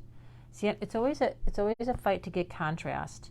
That's what is, I mean, in so many situations, that is the struggle, is to create that, for beginners at least, creating that contrast is what makes things pop, and what defines one edge from another is the contrast.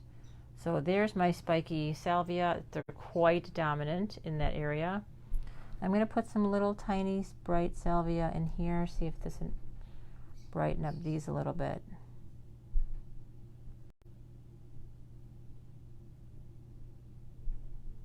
A tiny bit it does. I think you get the idea that it's salvia, so that's important. Maybe I'll get a little bit of dark purple in here too.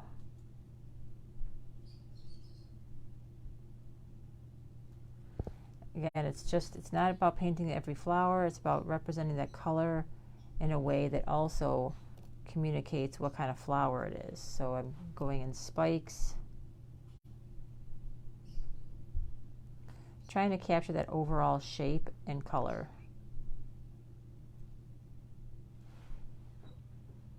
And I'm going to layer in some more dark greens because this is way too much flower, but I like it. Okay, now that I've let my angel dry, I'm going to come back and do my angel with some little teeny tiny details that are just going to be in the shadow. So my angel is one of those little washboard angels. I'm going to get some straight black on my brush, and I'm going to paint the shadows.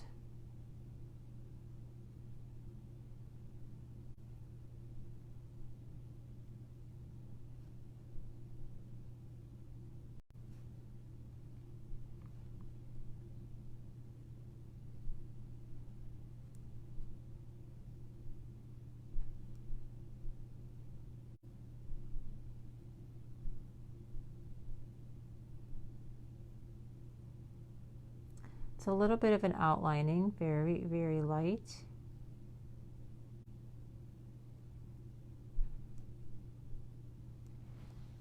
But along the bottom of these, I'm going to make it a little darker to suggest the shadow.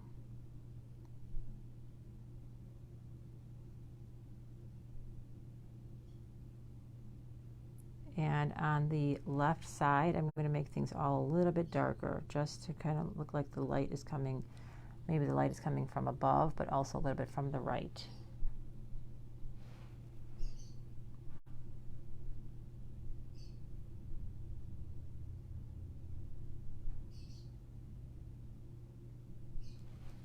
So I'm getting straight black and just putting little tiny shadows in these little tiny spots, making it look like she's made of this little flat wood.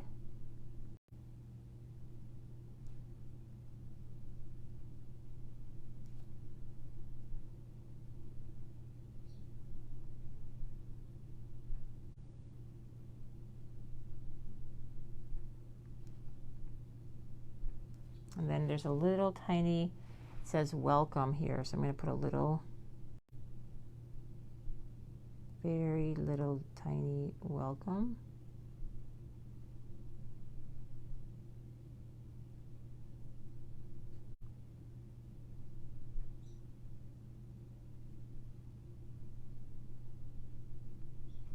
So I did a little tiny, you can barely see it, a little tiny welcome there.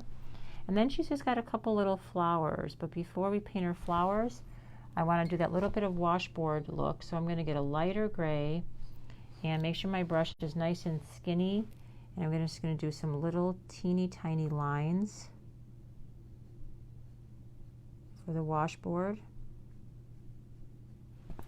And now with the acrylic, I'm going to add some little flowers because she has some flowers here. They're probably faded over time, but I think we can put them in here a little bit brighter.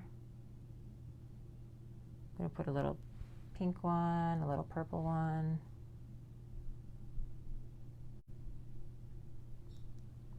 I'm going to do a little yellow one.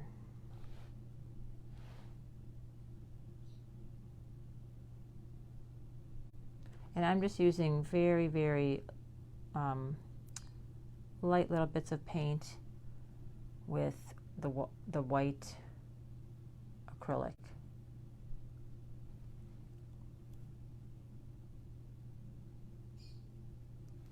Okay, so there's her little flowers. And we'll just suggest a little tiny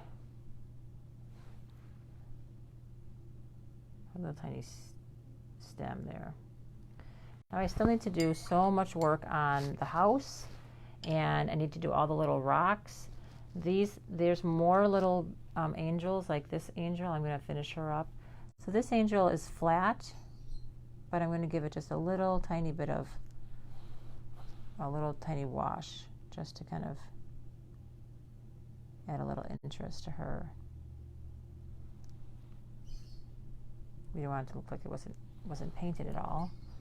But she is a flat white, so let me just dab some of that off. There. And I'm going to come in to kind of crisp this one up a little bit. I'm going to take some black and I'm going to give it a little bit of shape to the body and the wings, because the wings are a little long. So I'm just painting black behind it. Hopefully the water that I just put on isn't going to bleed. And that little tiny black behind it is going to make this angel really stand out a little bit more.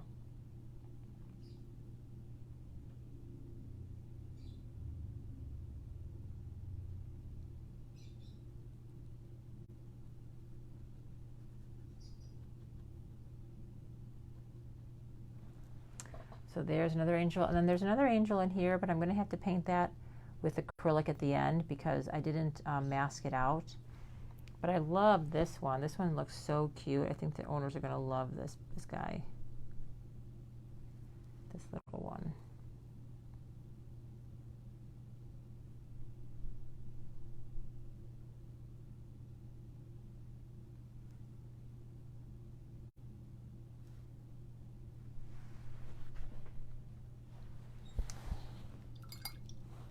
Okay. All right, well, I'm going to take a little break and get some lunch. And then when I come back later in the afternoon, I'm going to start, I will probably turn the camera on and share with you live. Watercolor is a great paint that you can just leave the palette. It dries, but then as soon as you add water, it all comes back to life.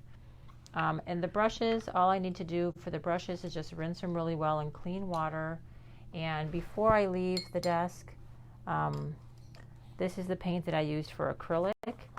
I am going to take a little bit of water, get some soap on here, and clean off that brush. So I'm going to rub that around in the water. It didn't use much paint, so it doesn't need a super heavy cleaning, but you can see it just got stained a little bit from purple. So brush soap. And this is my favorite Masters brush soap. And this little container is like maybe $6 or $9 at Michael's. But there, so the acrylic paintbrushes should always be left clean and with a tiny bit of soap on them. All right, so I'm going to take a little break, and then I will come back later on after lunch. And if you have your notifications on your Facebook, you should get a little pop-up notification saying that if you have notifications set for this page, that is, then you will get notified when I go live. All right, well, thanks for watching, everybody, and I will continue painting on this a little later and throughout the next couple days. Okay, bye, everyone.